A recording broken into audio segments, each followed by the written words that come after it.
Chris Shrikant का कहना है कि इंग्लैंड के चांसेस जो हैं कमबैक के वो काफ़ी कम हो चुके हैं, तो अब फिलहाल के लिए अगर अपनी इज्जत बचानी है तो अगली फ्लाइट की टिकट कटाइए और इंग्लैंड वापसी कर लीजिए।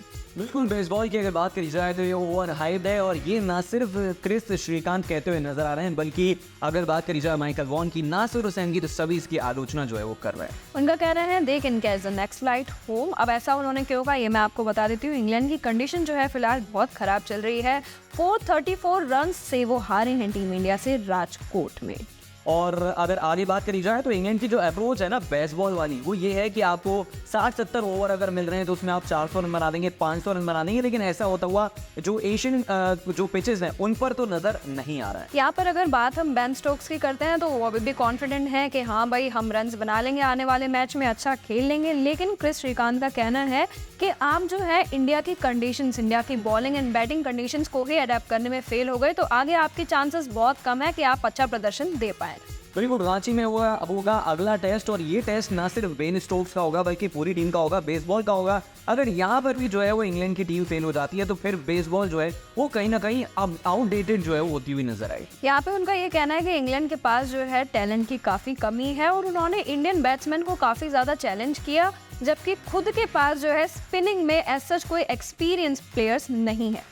बिल्कुल, जहाँ तक बैटिंग की बात है तो देखिए जो रूट जो है वो फेल रहे हैं, उसके बारे में हम बात करेंगे। बेन स्टोक्स की बात करी जाए, वो जो है वो बल्ले और गेंद दोनों से ही फेल नजर आए हैं। ओली पोप, बेन डकेटो, काफ़ी ऐसे खिलाड़ी हैं जिनको लेकर ये कहा जा रहा था कि ये जो है अच्छा परफॉर्म करेंगे। पहले टेस्ट में परफॉर्म भी अच्छा करा था, लेकिन उसके बाद मतलब ऐसा लगा कि वो आउट ऑफ टच नजर आ रहे हैं। ऐसा कहा जा रहा था कि जिस तरीके से इंग्लैंड ने पहला मैच जीता था कि अब तो शायद इंडिया के लिए निराशाजनक हो सकता है, आगे जाके कैसा खेलना होगा। लेकिन टीम इंडिया ने कमबैक किया, अच्छा खेलते हुए नजर आया और फिलहाल जो है बिल्कुल ही होप्स है जो इंग्लैंड की वो खत्म होती हुई नजर आ रही है। बिल्कुल, विशाखापट्टनम की बात करी जाए वहां पर हार मिलती है। राजकोट की बात करी जाए तो आप बता चुकी हैं कि किस तरीके से 400 से ज्यादा रन की हार मिली है। तो अब एक काम करते हैं, जो रूट की बात कर लेते हैं, जो बॉलिंग तो बहुत ज्यादा करते हुए नजर आ रहे हैं लेकिन बैटिंग जो है वो नहीं कर पा रहे हैं। और इसको लेकर रवि शास्त्री ने कहा था कि जितने ओवर उन्होंने कराए हैं ना उससे कम जो है वो जो रूट ने रन बनाए हैं। यहाँ पर जो है 77 रन उन्होंने बनाए हैं 6 इनिंग्स में और 3 गेम्स में उन्होंने 100 ओवर तक जो है डाले हैं, पर रिजल्ट इसका क्या रहा है, सच कोई खास रिजल्ट आया नहीं। बिल्कुल, अगर बात करी जाए विकेट की तो उन्होंने हैदराबाद में जो है वो 5 विकेट लिए थे और टोटल मिलाकर 7-8 के आसपास जो है वो विकेट ले चले हैं जो रूट। लेकिन वही उर्वे का बता चुकी है कि रिजल्ट जो है वो नजर नहीं आ रहा है। यहाँ पर जो है ब्रैंडन मैकलम का कहना है बेसबॉल हियर टू स्टे। उनका कहना है कि जो कोच है ये ब्रैंडन मैकलम इंग्लैंड के, उनका कहना है कि बेसबॉल यहाँ पे रुकने आई है, लेकिन रुकेगी कैसे जब खेल ही नहीं पा रहे हैं, तो कैसे, मतलब सवाल यही खड़ा हो जाता है कि अब करना क्या है इनको। बाकी आगे बढ़ते हैं और बात करते हैं सौरव गांगुली की। उन्होंने जो है वो सरफराज खान को जो है वो प्रेज किया है, कहा है कि बहुत अच्छी बैटिंग कर रहे हैं। क्या कुछ कहा है उनका, उसको लेकर बात कर लेते हैं। उनका कहना है Sarfaraz Khan was making his test debut after a long wait. Yashasvi Jaiswal is a good player and he will be part of the Indian across formats. Sarfaraz Khan has started on a positive note, but his biggest test will be in overseas condition.